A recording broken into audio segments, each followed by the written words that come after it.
واحد الراجل عنده واحد الزوج ديال الولاد توام. هاد التوام كانوا كيتشابهوا لواحد الدرجة كبيرة، لدرجة أنه الوالدين ديالهم كانوا بعض المرات ما يقدروش يفرقوا ما بيناتهم.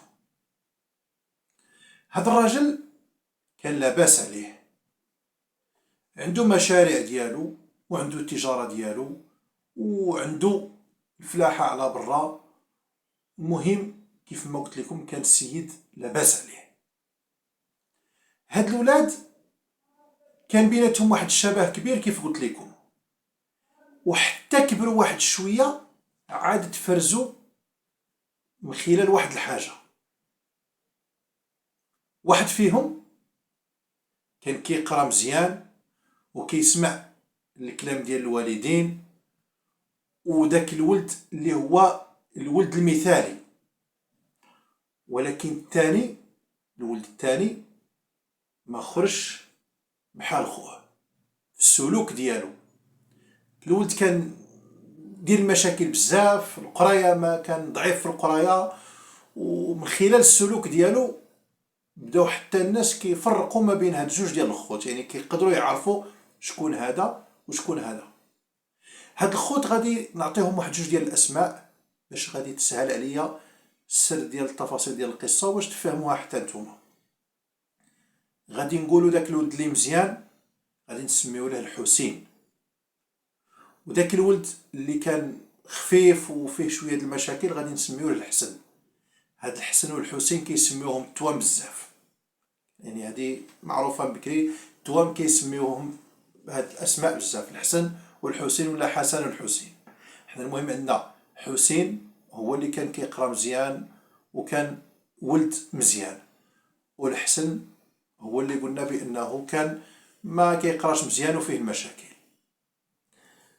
وصلوا واحد سن معين، حسين خرج من القرايه، حسين اللي كان كيقرا مزيان خرج من القرايه واتجه عند باه، وبقى كيعاونو في المشاريع ديالو ووقف معاه مقابل معاه شغالاته.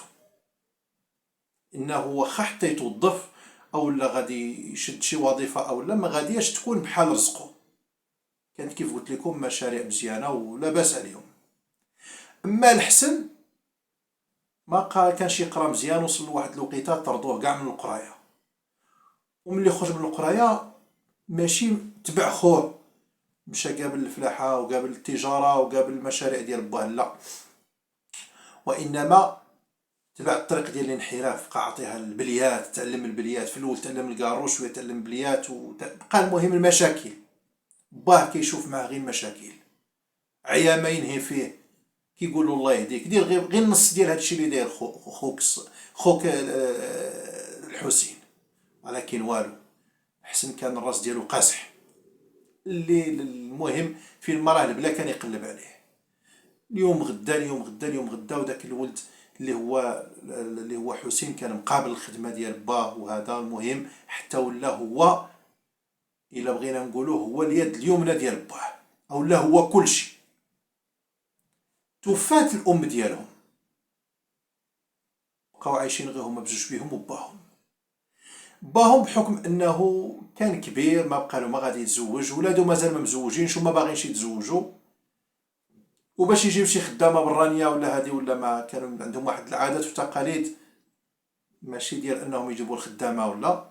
اش دار؟ مشى جاب واحد اختو كانت تسكن على برا، اختو في العربيه، جابها وبقات تسكن معاهم. يعني هي اللي بقات مقابله له الدار ومقابله الاولاد وهذا. وهاد اختو كانت تشوف السلوك ديال هذا والسلوك ديال هذا، كتشوف الاخلاق ديال هذا والاخلاق ديال هذا،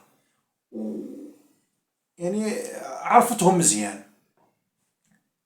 اليوم غدا اليوم غدا على ديك الحاله، الحسين كيخدم ويتومر، والحسن غير ارى لي من تما عطي لي من تما، ارى تشوف ما ارى تشوف، وهذه هي الحياه ديالو. وصلوا واحد الوقيته الاب ديالهم حتى هو توفى، مات باهم. ملي مات باهم بقاو عايشين غير هما بجوج بيهم. ولكن بقات توقع بيناتهم بعض التشنجات. الحسين باغي يخدم وباغي داك الشي اللي كان خلاه باه يبقى واقف، اما الحسن خصو غير فلوس، خصو غير باش يشري البليات ديالو وباش يقصر وباش ينشط وباش هادي وباش هادي وباش هادي. عمتهم اللي شافت داك الشي بيناتهم ماشي هو هذاك، ما قدرتش تصبر بيناتهم، عيات تنهي عيات تنهي، في التالي هزت راسها ورجعت بحالها للدار ديالها مع خوتها الدوار ديالهم فين كانوا ساكنين. بقاو عايشين بجوج بيهم، عاشوا بقاو مجموعين واحد المده. واحد الوقيته الحسن قال لخوه الحسين: اخويا اعطيني حقي من الورث، اعطيني رزقي، انايا بغيت رزقي، انا بغيت ندير. خوه كيقول له: يا ودي ها هي شكون حايد لك؟ اجي راحنا خدامين مجموعين ما كاين بيناتنا حد لا سيدي، انا بغيت رزقي. عيا كيف يدير معاه؟ والو. مشى شاف شي ناس اللي كانوا من عندهم من القبيله ديالهم وكذا، اللي كبار وكيحشموا بهم وهذا، حازهم عليه زعما باش يردوا على ذاك القرار ديالو. قال لهم: والو، رزقي، يعطيني رزقي، اسيدي رزق با ويعطيني رزقي. وهذا المهم بقى ملح على القرار ديالو. صافي دوك الناس اللي كانوا دخلوا بيناتهم قالوا لخوه، قالوا للحسين، قالوا له: صافي عطيه رزقه، بغى رزقه عطيه رزقه، قسموا، راه كلشي باين. المهم حضروا معاهم في القسمه. كانت واحد القسمه يعني حضروا فيها العائله، واخا كاين فيها دوك الناس الكبار ديال العائله وديال القبيله اللي كانوا كيديروا لهم واحد القيمه، لان هاد الناس هادو واحد المنطقه اللي فيها مازال كيعطيو الراي ديالهم والشوار ديال الراي ديالهم الناس الكبار ديال القبيله ديالهم، الناس ديال المنطقه ديال سوس، اللي كنحييهم من هذا المنبر هذا. وكنحيي جميع الاخوان اللي راهم كيتابعونا، والناس اللي سواء في سوس او لا في كل الربوع ديال المملكه. المهم حضروا معاهم في هذه القسمه هذه، وكان الحسين كيدير ما امكنه يدير فوق من الجهد ديالو باش يراضي خوه، باش ما يوقعش شي صداع بيناتهم. وذاك الحسن كان اللي ضربو كيقول له غير مثلا عطالو هاد الارض هنا، يقول له: ضرب معايا فيها فلوس. قال له ذاك المحل، يقول له: ضرب معايا فيه فلوس. مهم هو اللي ضربو على الفلوس. المهم تفاهموا وتقاسموا، دار رزقو، والحسين بقى شاد ديك الممتلكات اللي جات له في حقه، واللي كان ديال الفلوس مجموع رد به على خوه. الحسن بقات له واحد البارتما هي اللي بقات له في راس مالو، بقى ساكن فيها، لانه حتى الدار ديال الوالدين خرج منها، مشى ساكن في ديك البارتما. اعطاها القصاير، النشاط، الليالي، الصهير، البنات الشراب، الليالي، الصهير. ما جات فين الدور عليه عام حتى كان صاد في ديك الفلوس كلها اللي دا، الملايين كبار صاد فيهم، عام ولا عام وشي حاجه كان صاد فيهم كملهم، ولا كيرجع يتمحك على خوه. كلشي مشى وكذا، وهادي خوه في الاول كان كيقول له يعني بحال كيعاتبه، ولكن شاف بانه لا فائده في العتاب ليه، لانه هذاك خوه هذيك هي طبيعته. بقى مره كيدور معاه، كيجي هكا يومين 3 ايام يجي عنده كيدور معاه. وبعض المرات كيقول له: شوف راه الدراري راهم خصهم ديك الحاجه طلعها معاهم، ولا عاونهم، ولا وقف عليهم، رد لهم البارح داك ولا كذا. والخدامه بعض المرات داك الشبه اللي كان ما بيناتهم، ما بين هاد الحسن والحسين، كانوا دوك الخدامه فاش كيصيفطوا يقولوا سير وقف معاهم يسرجوا ديك الحاجه ولا ينزلوا ديك الحاجه، كيغلطوا فيه. وسميتو الحسن كيقولوا: السي الحسين هذه واش ندير لها هكذا؟ كيقول لهم: هكذا ديروا لهاك ولا ديروا لهاك، ولا يقول لهم: ودي راه ماشي انا، انا راني فلان، راني الحسن ماشي الحسين. المهم بقى على ديك الحاله حتى لواحد النهار وهي طيح له واحد فكره ديال الشيطان طاحت له في الراس. فكره واش غادي نقول لكم، انا اول مره سمعتها ملي سمعتها في هذه القصه هذه، بصح قبل ما غادي نزيد نكمل عليها غادي نخرج واحد الخرجه خفيفه.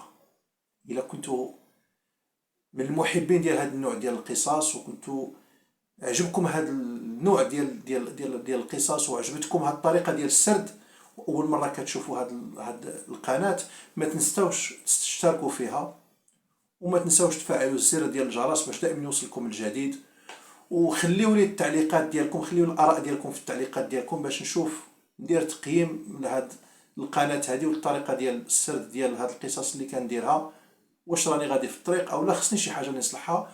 واي ملاحظه جات من عندكم راني غادي نتلقاها بصدر رحب وبكل فرح وسرور، ونزيدو نكملو على القصه ديالنا. قلت لكم طاحت لي واحد الفكره في الراس، قال مع راسو علاش ما نصوتش في هاد خويا،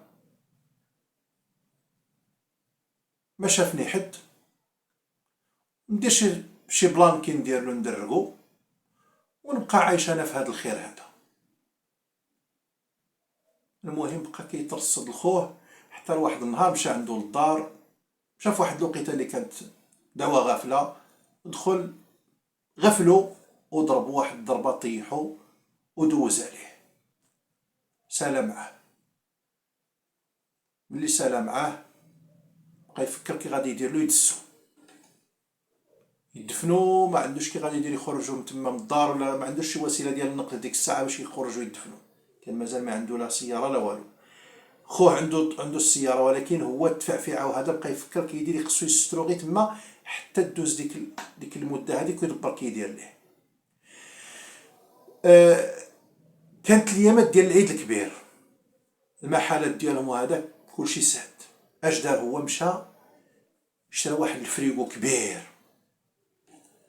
فريغو بدوك النوع الكبار، وجابو للدار، داروا في واحد الكراج عندهم، في واحد لاكاب، ماشي في لاكار، في واحد لاكاب عندهم في الدار، كانت بحال شكل فيلا، داروا في واحد لاكاب، وجاب خوه داروا في داك الفريغو وسدو وسد عليه. داك لاكاب ما كيدخل له حد، دار البريز داك الفريغو، خلى خوه كيتقلاص على خاطرو، اليوم غدا اليوم غدا اليوم غدا. هو داز ديك اليومين ديال العيد، المحلات ولاو تفتحوا، الامور صافي، ولات كلشي ولا كيخدم، ولا هو خرج بالاسم ديال الحسين، ما بقاش حسين، ولا خرج بسميت خوه اللي راه دايرو في الفريغو اللي قبل. صافي ابدا كيقابل الخدمه، ولكن الخدامه وصل لهم واحد الفكره، قال لهم بانه ودي خويا هذا العام ما عيدش معايا وما عرفتو كاع فين صد، يعني كيقول على اساس بانه راه هو حسين راه كيهضر على خوه الحسن، راه ما عرف فين زاد، وما بقاش بان هذه مده، ما عيدش معايا وراني مشطون عليه وراني مديرونجي، المهم راكم تما، غير اللي درتوها راكم تما. بقاو دوك الخدامه كيخدموا، كيقولوا واش كيقولوا ملي كيسولوا على شي حاجه ويشوفوه ما ردش البال معاهم او لا ما مركزش معاهم، كيقولوا غير ديك راه خوه راه مشطون على خوه، راه مشطون على خوه. اليوم غدا اليوم غدا بقاو كيشوفوا، لاحظوا بانه ماشي هذاك هو الحسين اللي كان قبل. الحسين كان واقف على رزقه، واقف على شغله. الحسن ملي شد البلاصه ديال خوه الحسين كاين الفرق، وشافوه بان حتى في المعامله الماليه ديالو ولا مطلوق شويه. الحسين كان مزير. هنا ما اش غادي يقولوا له؟ عندهم غادي يقولوا له، قالوا ربما الصدمه ديال خوه، ربما هذه ربما هذه، بقاو غاديين معاه في ذاك النجاة هذاك.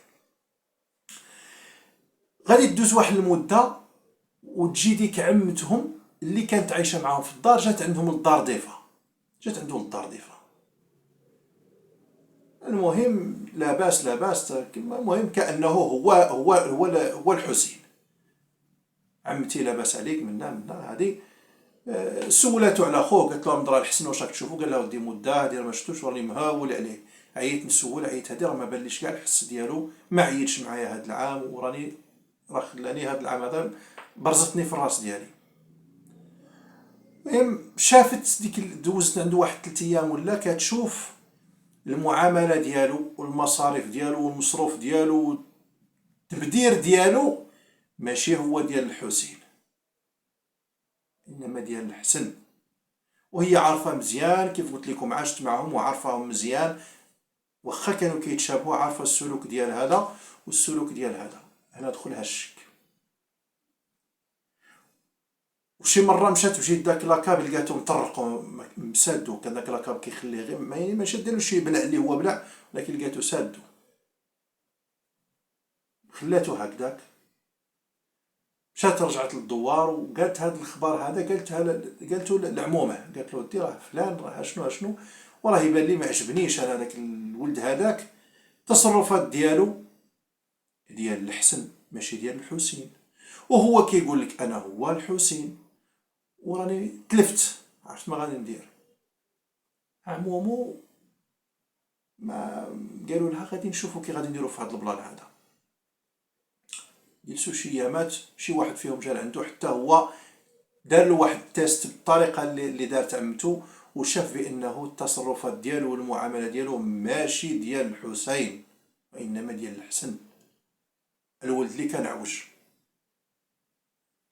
شويه ناض هاد خينا تزوج، دبر واحد المراه، قال لهم دبروا لي على شي مراه وتزوج. وباش تزوج بالسميه ديال خوه الحسين. يا ربي عفوا، واحد تزوج بالسميه ديال خوه الحسين، تزوج بالسميه ديال الحسين. يعني الحسن راه ما كاينش غايب، تزوج بسميه خوه وبقى عايش هكذاك. جاب ديك المراه للدار، عاش معها واحد المده، رانا دازت واحد 4 شهور ولا 5 شهور على الزواج ديالو. كانوا الجندارم كي يراقبوا دوك الناس اللي عندهم السلاح، دوك البندقيات ديال القنص. شوفوا الروح، كيقولوا الناس ديال بكري كيقولوا الروح عزيزه عند الله. كيراقبوا دوك البندقيات، جات واحد الساعه ديال المراقبه كيف قلت لكم، وخوه اولا هذا الحسين كانت عنده البندقيه، كانت عنده الزويجه، غادي نقول نهضروا بالدارجه، كانت عنده الزويجه. صيفطوا ليه حتى هو باش يدير شي اجراءات. ملي مشى عندهم الحسن، وفاش دا عطى لهم لاكارت ناسيونال هو ما ردلهاش البال. لاكارت ناسيونال ديال خوه حسين كانت ماتت، انتهت لها الصلاحيه، ما بقاتش صالحه، خصها تبدل. الجندارم شافوها قال له دي هاد لاكارت عندك راها كامله، خصك تبدلها. قال لهم ودي راني غير المشاغل وكذا والله ما رديت لها البال، ولكن غادي نولي نجددها. المهم داروا معاه بعض الاجراءات، وقالوا له خصك تجيب لنا لاكارت، واللي دفع لاكارت ديالك جديده خص ضروري تجيب لنا لاكارت تكون فالابل باش غادي ندفعوها في الدوسي ديالك. السيد مشى وما بانش الخبار ديالو، غبر. زيد واحد المده، الجندارم واحد النهار وقعت شي جريمه فيها السلاح، شي واحد ضرب شي واحد بشي زويجه، بقاو كيفيريفيو ديال من داك السلاح، يفيريفيو دوك الناس اللي عندهم الزويجات كاملين، حتى وصلوا لهذا خينا هذا اللي مشى وصل لهم الدوسي ديالو، ما كملش، ما ردلهمش ديك فوتوكوبي د لاكارت، اولا ما دارهمش لاكارت ديالو اللي هي جددها جديده. جات لهم شي حاجه ماشي هي هذيك، ربما ماشي بعيد هذا، مادام ما جاوش ما كملش الدوسي ديالو، يعني هاد الزويجه ديالو راه خصو يرونديها. هذا هو القانون، انه ما عندكش الوثائق ديالها مضبوطه خصك ترونديها، ما كتستعملهاش خصك ترونديها، بعتيها خصك تبيعها عن طريق واحد الاجراءات اللي كدار. ولاو صيفطوا ليه، ما مشالهمش، قالوا هذا عنده في كرش العجينه. ولاو صيفطوا ليه المره الزوجه، ما مشالهمش. المره الثالثه خرجوا عنده جابوه، قالوا نتايا عندك الزويجه، قال لهم نعم باقي عندي. قالوا له اعطيها لنا، وراها ليهم، شافوا الزويجه قلبوها، يعني هادشي من بعد ما داوه مشى رجعوه، جاب الزويجه ورجعوا لابريكاد، قلبوا الزويجه وهذا. قالوا له اعطينا لاكارت ديالك، بقى كيتفتف، جبد لاكارت اللي هي كامله ليها الصلاحيه. قالوا كيفاش انت ما جددتش هاد لاكارت هادي كاع؟ قال لهم ما المشاغل وهادي هنا دخلهم الشك. قالوا هاد لاكارت اللي ما بغيتش تجددها كاينه شي حاجه ماشي هي هذيك. هاد الخبر ملي بقى كيدور هكذا، عموم هاد الولد هذا ولا عموم هاد الحسن، او الا غادي نقولوا الحسين اللي راه منتحل الصفه ديال الحسين، وصلهم هاد الخبر هذا، وصلهم الخبر بانه السيد راه عند الجندار ما بغاش يجدد لاكارت وهذا. شي واحد فيهم مشى عند الجدارميه، لان دوك الجدارميه اللي كانت خارجه من عندهم ديك الزويجه كانت تقريبا داك الدوار، يعني اللي تابع لها داك الدوار. مشى عندهم قال لهم ودي، مشى عند شي واحد بهم، مشى عند الجندارم قال لهم حنا راه ها اش وقع، ها اش وقع، ها اش وقع، وراه حنا هذاك الولد راه حنا شاكين فيه، شكينا فيه، راه ماشي بعيد يكون ماشي هو مول ديك الزويجه. الجندارم اللي سمعوا هذا الخبر وجمعوا جمعوا المعطيات اللي عندهم ولا ديك الاحداث اللي دارت ما بينهم وبينه على ديك لاكارت. قالوا ريدا سي بلاتي، داروا الاجراءات ديالو، خداو البصمات ديالهم، خداو البصمات ديالو، ملي داروا لها المطابقه لقاوها ماشي ديالو، ماشي ديك البصمات ديال الحسن، ماشي ديال الحسين. قالوا له انت ماشي هو، لا ماشي هو انت مول هاد الزويجه، ماشي هو انت هو حسين. قال لهم لا انا هو الحسين. لا ماشي انت هو. هاد البصمات ما كيكونوش عند جوج ديال الناس، ما كاينش بصمه واحده اللي غادي نلقاوها عند جوج ديال الناس، كل واحد عطاه ربي بصمه ديالو. هادي راه ما يمكنش تكون كاع. عيا كيف كيدير عيا حتى عيا ينزل والو. بعد زيروا عليه قالوا له شوف خوك فين مشى؟ بقى ما شتوش مع من هنا، انا خاطيني راني راكم غالطين، ما راكم غالطين، تزيروه مزيان، عيا ما يترطع، عيا ما ينوض، عيا ما يطيح في الاخر. قال لهم ودي اش غادي نقول لكم، نجيكم الصراحه وغنقول لكم الحقيقه. دوك ما بقى ما يتخبى. قالوا له ما عندكش، علاش انت ما باغيش تدفع لاكارت ديالك، وعلاش راك منتحل الصفه ديالو، وعلاش ملي غبر هو انت ملي وليت منتحل الصفه ديالو، يعني كاين شي حاجه تما. صح حاصروه بهاد الاسئله هذه. والسيد في التالي قرا لهم، قال لهم انا هاش كاين كيف ما حكيت لكم. وداهم معاه للدار، وداهم لذاك الفريقو، حلهم ذاك الفريقو. لقاو السيد مسكين شبعان موت، اللي عطاه الله عطاه. هنا دارت له المسطره اللازمه في الحق ديالو، ودار الاعاده ديال تمثيل الجريمه، وتقدم للعداله والتحكيم بالمؤبد. تحكيم بالمؤبد.